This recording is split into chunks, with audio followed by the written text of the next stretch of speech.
Uwi na kami galing art up, subject.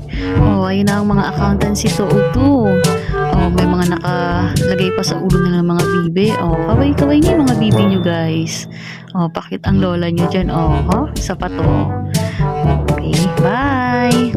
Dahil nagutom ang mga bibe, nag-ayak maglugaw. Kain-kain muna tayo guys. Okay, another day. Packing day naman. Work muna ang mami ninyo. Yan. Busy ang aking inaanak. Nahiya pa. Busy din sila dun sa likod. Ano mamansin. Okay, dito naman tayo sa Dito naman si Hana. Yan ang mga bag. Ang gaganda, diba?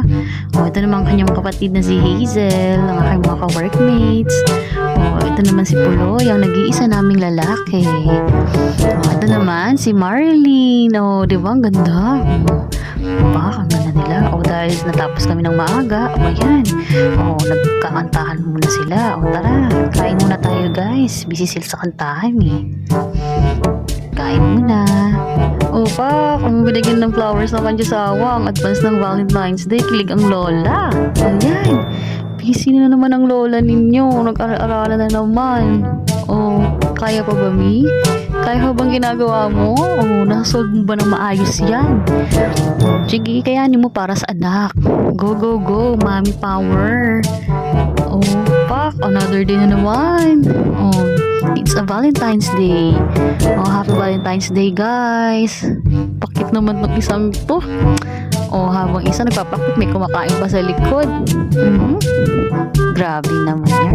Maganda ng mga person. Dahil pag uwi galing school, okay, banding muna sa aking anak ng kulit. Okay, turuan ko muna siyang mag-dance and mag-sing. Napakagaling naman talaga ng batang ito. Manang-mana sa nanay. Okay, nakakawala ka ng pagod, anak. Okay, kaya may nak, go. Okay, another day ulit. Gabi na naman. Aral na naman ang lola ninyo. Busy talaga ang person. Dahil na naman, nagutom na naman ang nanay ninyo, naaya na naman ang kanyang mga katrabahong kumain, lugaw.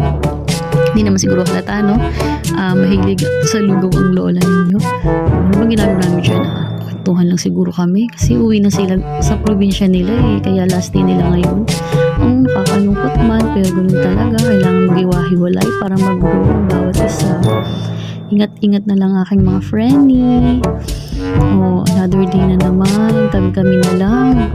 Ang nandiyan, wala na yung dalawang babae. Linis-linis mode muna na ang lola mo ng bag. Kailangan kumayod para may pambili ng gatas kay anak. Okay. Sige, kaya mo yan, Mi. Ikaw pa ba? Okay, kinabukasan. Aga ng vlog ng nanay ninyo. Mga inaantok pa ata itong mga to. Sige, kain muna kami sa kantin.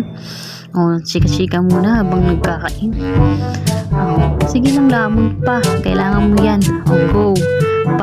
Nasa library naman ang nanay ninyo. Nag-aaral-aralan na naman. Sige, kaya mo yan, Mi. Ikaw pa ba, push mo yan. Ginusto mo yan, diba? Accountancy pa more. Hirap maging accountancy student, promise. Pero kailangan kayanin para sa anak. For the future. Alam mo naman, pag nanay ka, hindi ka pwedeng mapagod. Kaya kailangan aral mabuti, katapos mag-work, and mag-alaga sa Junakis. Yan na naman. Pagka-uwi, laba mood muna ang nanay ninyo. Ay nako, hindi pwedeng mapagod. Kasi kailangan natin ng sobrang energy.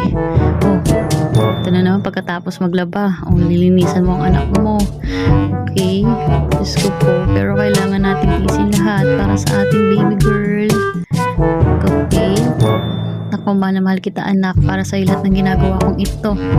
Okay, pakit mo sa camera. Okay, bye bye guys. Thanks for watching.